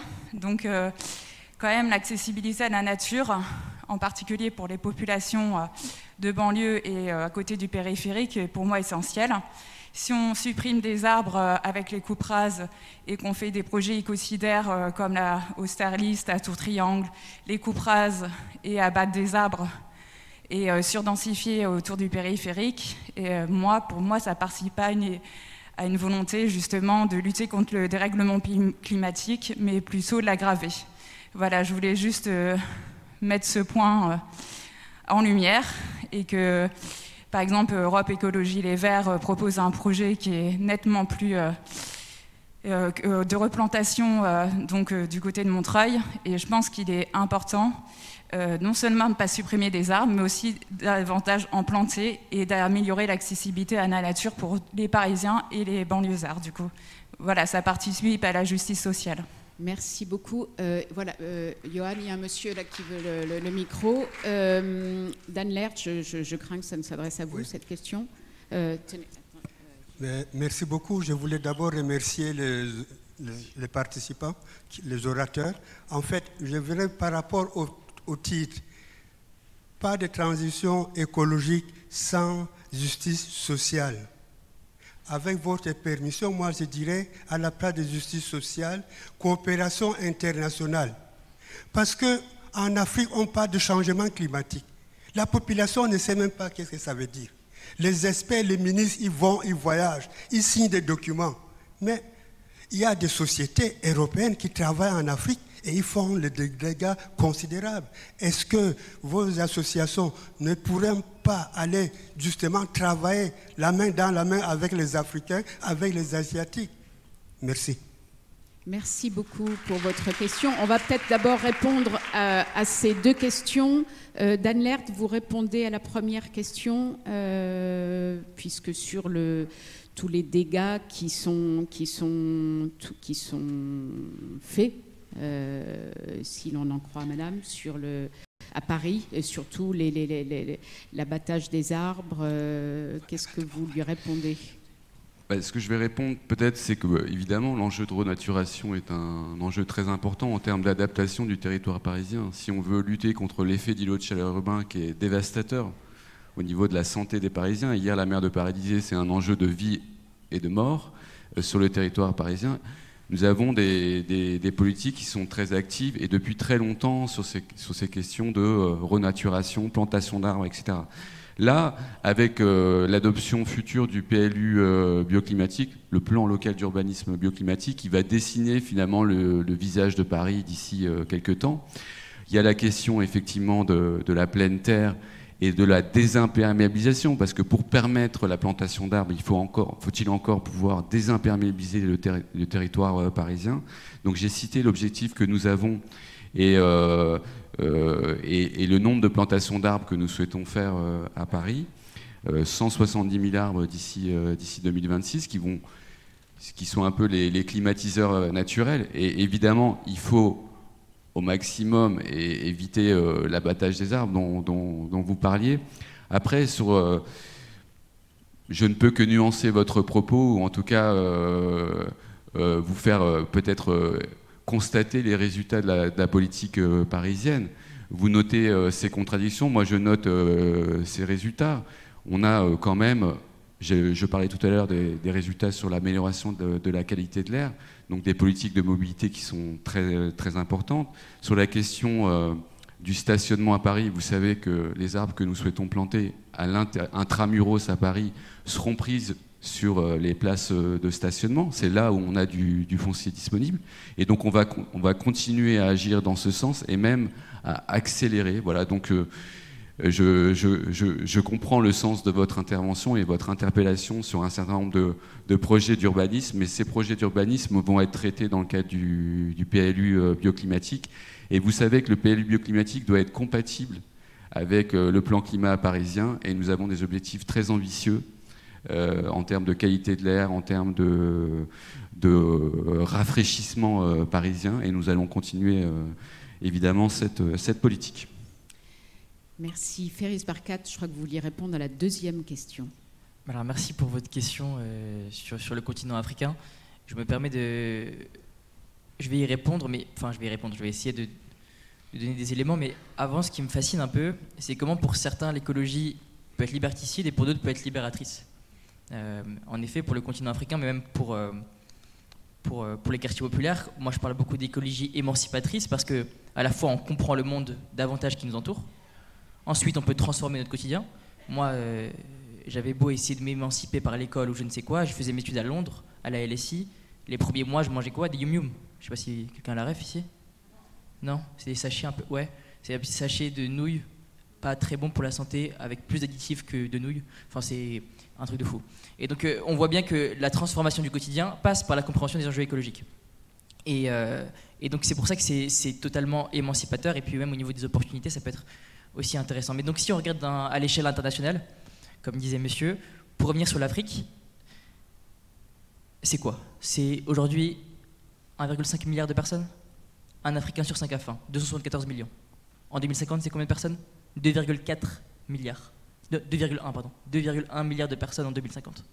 Aujourd'hui déjà, un Africain sur 5 a faim. Qu'est-ce qui va se passer en 2050? La Corne de l'Afrique, 20 millions de personnes qui sont en galère totale. Et on voit en plus que ça fait des conflits. J'ai vu un article récemment qui montre que c'est une catastrophe.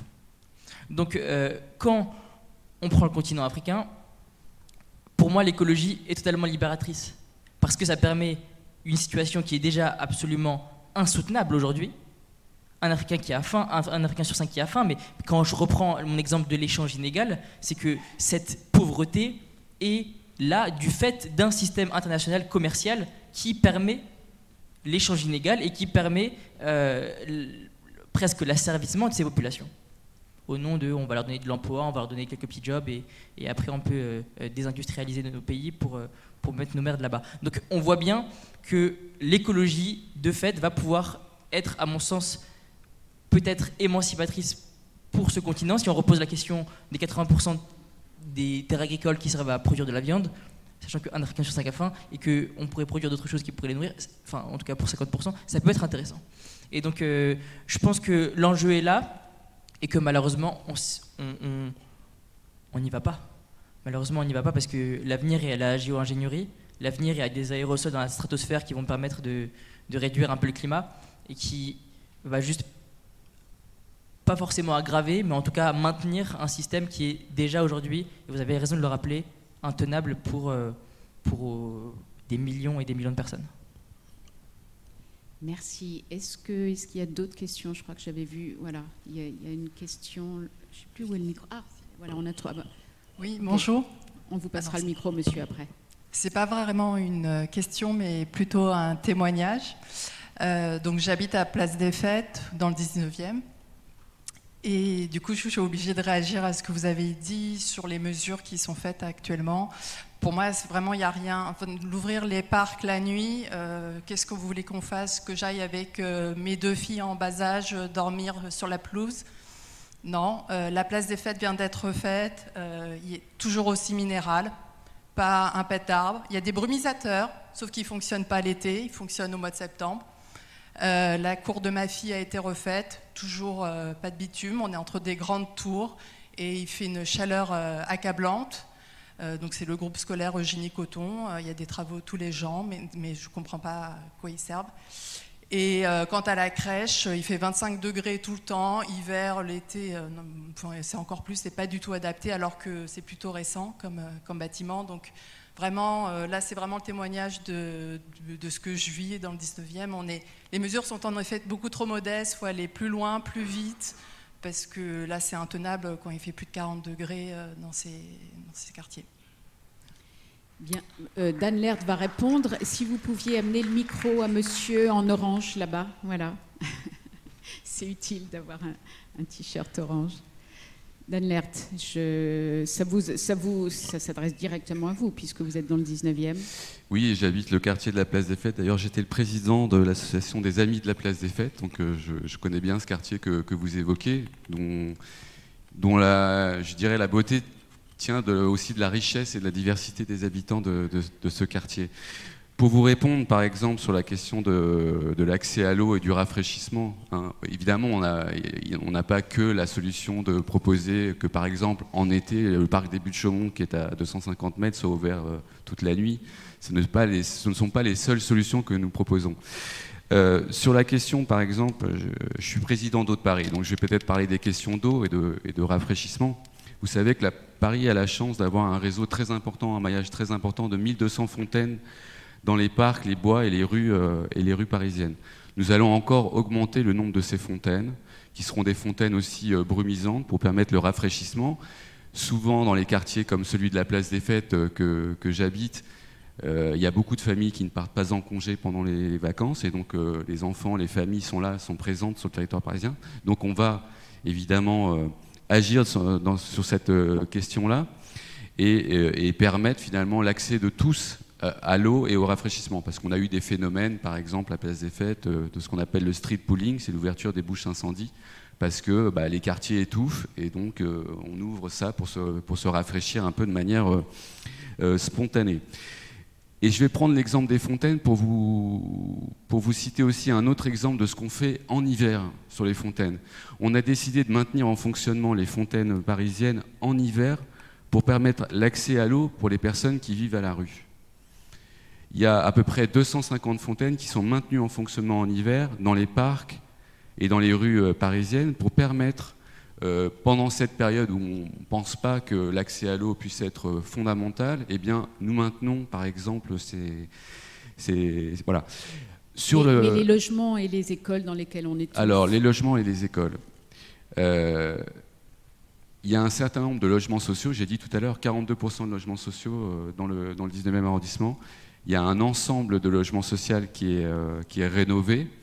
Je vais prendre une copropriété qui est le 15 rue Henri Ribière, désolé d'être précis. Voilà, c'est une grande tour de la Place des Fêtes qui a été rénovée.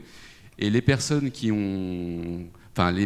vivent dans cet immeuble nous ont dit en hiver, on peut être dans notre salon parce qu'il ne fait pas trop froid, et en été, finalement, on peut manger dans notre salon parce qu'il ne fait pas trop chaud. Notamment parce qu'il y a des volets qui ont été installés, etc. Ça a l'air d'être des solutions complètement low-tech, mais c'est absolument indispensable. Donc il y a des efforts qui sont faits à la fois sur le parc social, des grandes rénovations qui ont eu lieu, y compris dans le quartier de la Place des Fêtes. Le quartier de la Place des Fêtes, c'est à peu près 25 000 habitants. 25 000 habitants. Il y a une grande médiathèque qui va être construite et qui va être réhabilitée, qui va s'ouvrir, la médiathèque James Baldwin, qui va s'ouvrir en plein cœur du quartier de la Place des Fêtes. Ça a été une revendication de tous ces collectifs pendant très longtemps. D'ailleurs, ça a été l'ancien lycée hôtelier Jean Carré a été occupé par les réfugiés et les exilés, et ça a donné lieu. Il y aura une maison des réfugiés aussi à l'intérieur. Voilà. Donc, je comprends que vous ne soyez pas satisfaite vu l'accélération du changement climatique, mais je ne peux pas laisser dire qu'il ne se passe rien, y compris dans les quartiers populaires sur lesquels nous avons fait beaucoup de choses. Et ce que je disais tout à l'heure sur les écoles et les crèches qui doivent être, et les EHPAD d'ailleurs, qui doivent être mieux isolés et mieux rafraîchis, c'est une politique structurelle de la ville de Paris. Elle va se poursuivre, y compris à la Place des Fêtes. Donc à terme, les 25 000 personnes qui habitent Place des Fêtes devraient voir leur vie... devraient voir leurs conditions de vie s'améliorer. Et la bataille des associations de la Place des Fêtes, ça a été pendant 30 ans d'obtenir un centre d'animation. Il a ouvert après beaucoup de... La qualité de vie, c'est aussi les services publics, les équipements. La médiathèque arrive, c'est une médiathèque avec la maison des réfugiés. Donc ce sont des éléments très importants et qui peuvent être et qui ont été portés très fortement par les associations de quartier, dont j'ai fait partie dans une autre... Fatima Ouassak voulait ajouter un mot avant que je vous passe la parole, monsieur. Oui, je voulais juste dire, parce que alors, vous connaissez ce mot qui consiste à dire le 93 éclaire Paris, Paris éclaire le monde, je crois que c'est un rap de Médine. Oui, le 93 éclaire Paris, je pense, sur cette question-là en particulier, Bagnolet en particulier, donc il y a cette organisation de maires, scandalisés, choqués des résultats du rapport de l'UNICEF dont je parlais tout à l'heure, 2021, qui montre que ce sont donc les enfants, de manière générale, qui sont les plus victimes de la pollution atmosphérique, bon, pour des raisons de bon sens, quand on s'y attarde un petit peu, le fait que les enfants sont notamment à hauteur de peau d'échappement, voilà, notamment, à développement respiratoire plus complexe, etc. Et alors on est parti de ça pour se dire, mais alors on va vraiment se mettre à hauteur d'enfants, en fait. On va prendre le temps pendant plusieurs mois, donc c'est le projet de cette année à Bagnolet, porté par Front de Mer, par Verdragon. Et donc on se met à hauteur d'enfants et on essaie de mesurer tout ce qui facilite la libre, joyeuse et insouciante circulation des enfants.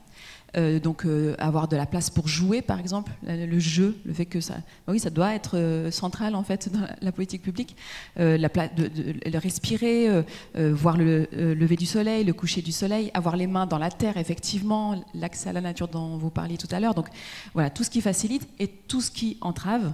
Et dans ce qui entrave, il y a effectivement le béton et l'emmurement. Et c'est toute la politique de résidentialisation. Donc c'est un terme très technique. Politique de résidentialisation, de parcellisation, mais du point de vue des enfants. Déjà, pour nous, un mur de 2 mètres, un mur inutile, en fait, qui sert juste à séparer un écoquartier d'un quartier populaire, déjà, c'est assez oppressant. Voilà, il faut se mettre aussi à hauteur d'enfant, en fait. Comment un enfant de moins d'1 mètre, en fait, voit ce mur de 2 mètres qui n'a pas vraiment de raison d'être là, sauf, encore une fois, une fonction de ségrégation. Et ça, on prend le temps de le faire. On travaille avec l'association Pachagaya, qui mesure, donc, par exemple, voilà, le niveau de pollution de l'air. On travaille avec d'autres collectifs pour donner à voir la ville du point de vue des enfants. Je sais que c'est un thème que vous avez mis en débat à Grenoble, je crois, la ville aux enfants. Mais en tout cas, voilà, à Bagnolet, il y a cette ville aux enfants qui se donne à voir et qui est à l'initiative d'une organisation des quartiers populaires, une organisation de mamans, avec les enfants au centre. Voilà. Si vous êtes intéressés, nous, on est enthousiastes à l'idée de présenter ça certainement en fin d'année, voilà, vers octobre-novembre. Super, ça peut super inspirer. Initiative. Oui, monsieur. Oui, bonjour. Alors, ma question n'a pas porté sur le climat, mais je voulais plutôt réagir à vos propos, Madame Ouassak, sur l'extrême droite. À savoir que moi, je suis assesseur dans le 13e depuis 2020. Et en effet, l'extrême droite, l'an dernier, a fait un score important. On était assez choqués avec nos collègues. À savoir que Marine Le Pen a fait le double du score de son père 20 ans plus tôt. Un score plus important encore qu'en 2017. Et moi, ce que je note à Paris, en France et ailleurs, c'est de l'itérativité dans la crainte de l'extrême droite qui est devenue banale. À savoir, on dit « j'ai peur que l'extrême droite arrive au pouvoir ». Mais l'extrême droite n'est-elle pas déjà aujourd'hui au pouvoir? Avec 89 députés au Parlement, un nombre à 2 chiffres du jamais vu dans l'histoire de la Ve République. Et en Union européenne, plusieurs dirigeants qui sont déjà au pouvoir. Vous parliez du climat, Donald Trump a déjà dirigé l'une des plus grandes puissances au monde, avec un climato-scepticisme revendiqué. Donc je vous le dis ici, l'extrême droite n'est-elle pas déjà au pouvoir avant de penser à la présidence? Merci pour cette question qui est fondamentale, hein, on le voit bien en ce moment, qui mériterait un week-end de débat à part entière, parce qu'il y a beaucoup à dire, sur le sujet. Je ne suis pas sûre que là, ce soit... vous en avez déjà beaucoup parlé. Oui, mais il faut dire que non, l'extrême droite, pardon monsieur, mais l'extrême droite, elle n'est pas déjà au pouvoir. Parce que là, vraiment, avec ce discours-là, vraiment, on produit de l'impuissance politique, de la résignation. On fait comme si Emmanuel Macron et Marine Le Pen, c'était la même chose. Ça, c'est ce que j'entends en ce moment. Je tourne un petit peu avec le livre. Moi, d'entendre ça, Macron pire que Le Pen, où l'extrême droite est déjà au pouvoir, où on vit déjà dans une dictature, ça, c'est très, très, très dangereux. Notre rôle, alors je ne sais pas si vous militez, mais notre rôle politique, notre responsabilité, c'est de dire que justement, ce n'est pas encore le cas. Il y a toujours un état de droit ici, c'est ça la différence. L'extrême droite, il n'y a plus d'état de droit. Et c'est vraiment une menace, notamment pour les populations non blanches qui vivent en France et en Europe. Je vous rejoins sur l'urgence de la situation. Vous l'avez dit, l'extrême droite est déjà au pouvoir ailleurs en Europe, en Italie, en Suède. Elle rentre au Parlement effectivement en France, elle est au Parlement aussi en Belgique, en Flandre. Et c'est donc une urgence qu'on doit avoir en tête. Et c'est pour ça que je dis attention, qu'est-ce que nous on a à répondre à une extrême droite qui sait parler de la terre, qui parle d'enracinement, qui parle de dépossession de la terre, de la réappropriation de la terre, qui parle très bien des enjeux écologiques en réalité. Il y a une écologie d'extrême droite qui est en train de monter en puissance. Comment nous, on donne à voir quelque chose de sérieux, de conséquent, qui tient la route, et pas d'un jargon technique, pardon, mais qu'on mobilise quand même beaucoup ici, je me mets dedans. Mais comment nous aussi, on fait rêver? Ça, oui, il faut y travailler. Il faut y travailler. Mais de dire l'extrême droite elle est déjà au pouvoir, non. Je suis désolée. Là, je pense que vous n'êtes pas prêt pour l'extrême droite au pouvoir en France. Vous n'êtes pas prêt, monsieur. Vous allez voir, on va être choqués. On va vraiment être choqués. Donc, non, il faut au contraire, il faut dire, elle n'est pas encore là, et on va faire en sorte qu'elle n'y soit jamais. Voilà, parce qu'on va mener un vrai combat antiraciste. Voilà, et un combat internationaliste aussi. C'est pour répondre aussi au monsieur de tout à l'heure, voilà, ce qu'il faut, c'est un combat internationaliste. Il faut que la gauche se souvienne qu'elle a porté un projet internationaliste. Il faut que l'écologie politique des années 70 revienne à nos mémoires. Une écologie internationaliste. C'est « je ne suis pas libre si les autres ne le sont pas ». L'Europe ne se sauvera pas du désastre climatique si l'Afrique n'y échappe pas non plus. Voilà. C'est ça qu'il faut mener, il faut donner à voir. Alors l'extrême droite s'intéresse à l'écologie quand ça concerne la propriété de la terre. Je ne suis pas sûre qu'elle ait une politique de lutte contre le dérèglement climatique qui tienne si bien la route que ça. Je vous renvoie aux travaux de Paul Guilibert, de Zoé Karl. On est partis il y a quelques années ensemble en Suède à un colloque international universitaire écologie extrême droite. Et je vous assure que l'extrême droite européenne, parce qu'effectivement on ne peut pas avoir uniquement là les frontières de la France, c'est aussi la France, mais c'est aussi au niveau européen. L'extrême droite européenne a maintenant un discours sur le climat qui n'est plus climato-sceptique. Je veux dire, elle dit justement l'urgence et elle a peur. C'est-à-dire qu'elle répond, en tout cas, elle répond par la peur et par l'inquiétude. Et elle dit qu'il faut fermer les frontières. Vous l'entendez d'ailleurs, des responsables d'extrême droite aujourd'hui dire attention, il y a cette démographie africaine. Ce que vous disiez tout à l'heure sur ils font plein d'enfants, ils sont malheureux, etc. Ils vont débarquer sur nos plages, tous ces barbares. Et donc, vous avez vu qu'ils invitent les femmes, les mères européennes, françaises, sous-entendu blanches évidemment, ils les invitent à faire plus d'enfants. Parce qu'ils disent sinon on va être grand remplacé. Ben ça, c'est un discours en réaction à l'urgence climatique en réalité. Donc non, ça c'est vraiment se leurrer que de croire qu'elle se fiche de la question climatique, qu'elle ne s'occupe que d'immigration, etc. Non, elle a quelque chose à dire sur le climat. Qu'est-ce que nous, on a à répondre à l'extrême droite? Je pense que ça, c'est une vraie question, effectivement. Alors, il y a une dame qui lève... où est le micro? Je ne sais pas où est le micro. Voilà, vous allez avoir le micro et je vous donnerai la parole et voilà, on se donne encore un quart d'heure pour les questions. Allez-y. Bonjour, je voudrais juste réagir parce que j'ai non seulement une impression, mais peut-être que ce n'est qu'une impression. Je me dis que ce combat qu'on doit mener, puisque là on est face à une urgence, et ça veut dire que la tâche elle est énorme. Et que, alors quand je dis les hommes politiques, hein, c'est le sexe masculin et le sexe féminin, d'accord, ne s'appellent pas Zeus ni par d'autres. Ils n'ont pas de baguette magique. Il n'y aura pas de miracle. Pour moi, il n'y aura pas de miracle. Donc ça veut dire que la tâche, elle est énorme et que ce n'est pas du seul fait des hommes politiques. Bien sûr que nous, on vote, et encore, beaucoup ne votent pas. Il n'y a pas on peut en discuter longuement, mais la tâche, elle est énorme parce qu'en fait, il n'y a rien eu et il se passe encore aujourd'hui, il y a beaucoup d'obstructions pour mener à bien cette tâche. Et oui, on va le payer cher. Voilà. Et c'est très dur à dire, mais on va le payer très cher parce qu'il n'y a personne qui peut faire de miracles. Ça n'existe pas, les miracles. Donc la tâche, elle va être très longue. Et oui, on va souffrir, et oui, il va y avoir des morts. Ce n'est pas un discours pessimiste, c'est un discours pour dire, oui, il est pessimiste, d'accord, je vous l'accorde. Oui, il est pessimiste. Mais ce que je veux dire, c'est que la tâche, elle va durer, je veux dire, des décennies. Elle est immense. Et que ça fait des décennies, rappelons-nous, ou ne nous rappelons pas, parce que voilà, je fais partie de ces personnes qui ont plus de 20 ans, eh bien, René Dumont, c'était un petit rigolo.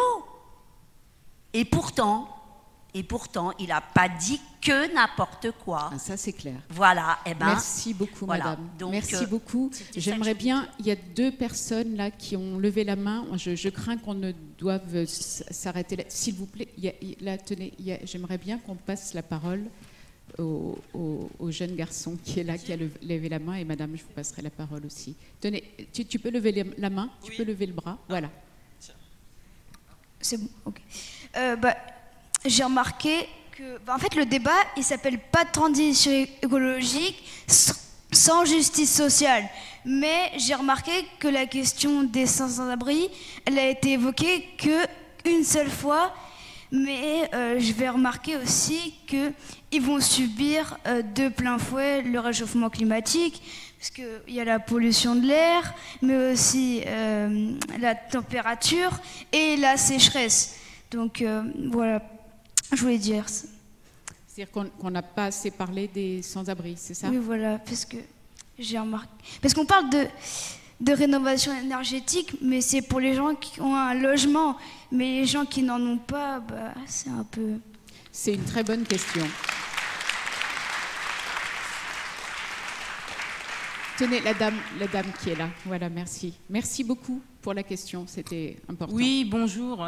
On parle de transition écologique sans justice sociale, qui passe aussi par l'assiette. Donc, je voudrais savoir qu'est-ce qui est fait ou qu'est-ce qui peut être fait pour que tout le monde puisse avoir accès à une alimentation saine. Parce que généralement, quand on a des problèmes de fin du mois, manger bio ou on va dire de manière peut-être plus écologique, parfois il y a des priorités qui ne sont pas celles-ci. Donc qu'est-ce qui peut être fait aussi bien à Paris qu'en banlieue qu'ailleurs pour que tout le monde puisse avoir accès à cette alimentation de qualité. Merci. Manuel Domergue, à la Fondation Abbé Pierre, c'est quelque chose sur lequel vous vous battez?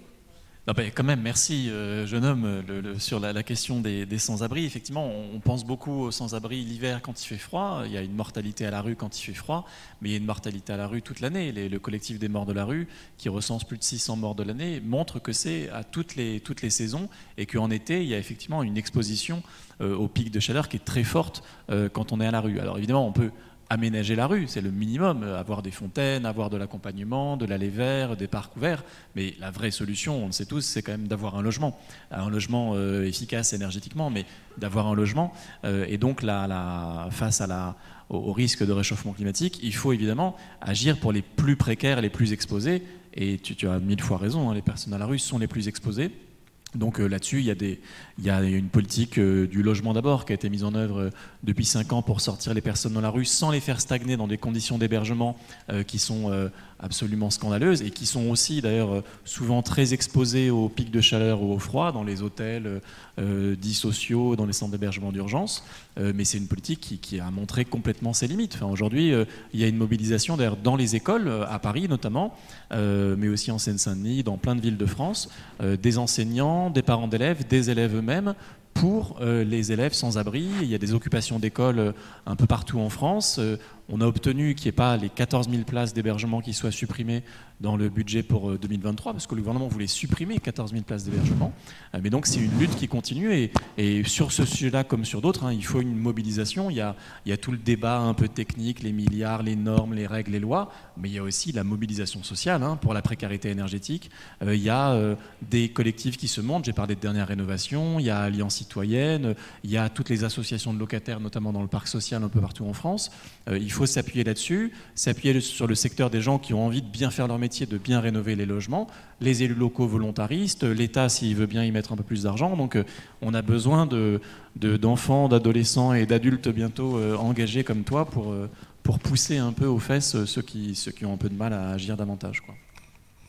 Et juste 2 mots, parce qu'il faut qu'on conclue sur l'alimentation, pour répondre à cette dame. Sur l'alimentation, il y avait un débat sur le chèque alimentaire, de savoir, face à la malnutrition, face à la bouffe industrielle, comment est-ce qu'on peut aider les personnes qui ont des bas revenus à avoir accès à des paniers AMAP, à de l'alimentation bio ou de bonne qualité de manière générale.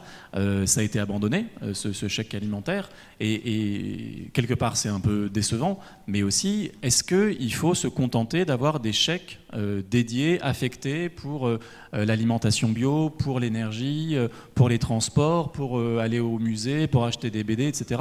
Ou est-ce qu'il faut des revenus tout simplement qui soient corrects pour tout le monde? C'est quand même la solution, même d'un point de vue purement technocratique. C'est beaucoup plus simple d'avoir des minima sociaux qui permettent à chacun de faire ce qu'il veut avec son argent. Mettre de l'argent pour la bonne nourriture, ou aller acheter des bouquins, ou aller partir en week-end ou je ne sais quoi. Tous ceux qui ont des revenus suffisants sont contents d'avoir cette flexibilité. Ça sert à ça l'argent quand même, de faire ce qu'on veut, d'avoir de la liberté au quotidien. Et quelque part, les chèques affectés, c'est une forme de défiance envers les plus pauvres, de dire on veut bien faire un petit effort. Souvent c'est des petits efforts, hein, c'est pas des... mais pour manger, pour acheter des fournitures scolaires et pas pour acheter des écrans plats. C'est ça que ça veut dire aussi un peu ces chèques affectés, et je pense qu'il faut sortir de cette logique-là et accepter d'augmenter fortement les minima sociaux, les bas salaires, pour que tout le monde, y compris les classes populaires, puissent faire ce qu'ils veulent de leur argent, et après orienter l'agriculture française vers le bio, etc. C'est une politique généraliste, quoi. Merci beaucoup, c'était passionnant. On pourrait... Je suis sûre que tous nos intervenants ont encore des milliers de choses à dire, mais voilà, il faut qu'on laisse la place aux autres. Il y a plein d'autres débats prévus. Alors on me charge de vous dire 2 choses. Il y a 2 conférences qui vont démarrer là, une à midi en pépinière avec le biathlète Martin Fourcade.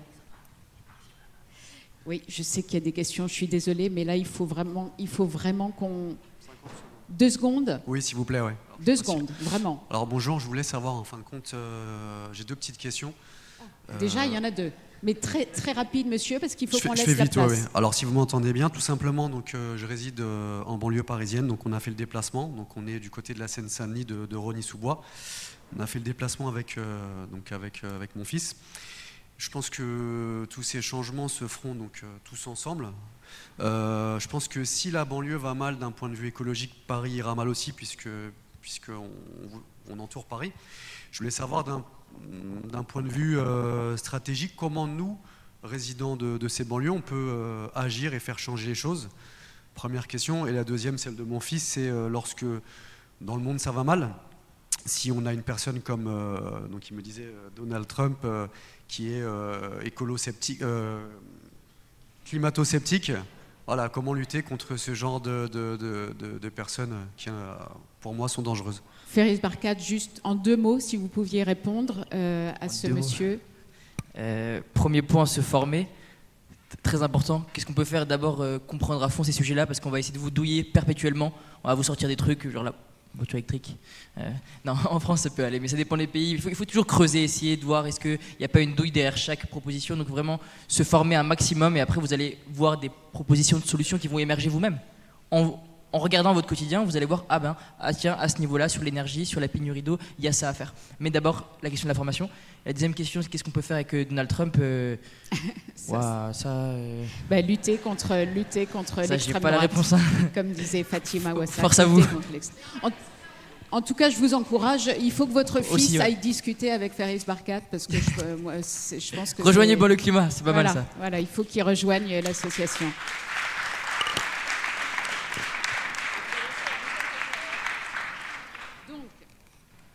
Donc je reprends ce que je disais. 2 conférences qui démarrent à midi. Pardon, excusez-moi, il faut que je poursuive. Une en pépinière avec le biathlète Martin Fourcade, et une là à midi, donc dans 5 minutes, avec Yannick Jadot. Donc essayez de rejoindre une de ces 2 tables rondes. Il y a au rez-de-chaussée un espace de démonstration et d'exposition. La sortie se fera par la porte du fond. Voilà. s'il vous Bon, plaît. et je m'arrête là. Merci. La sortie se fera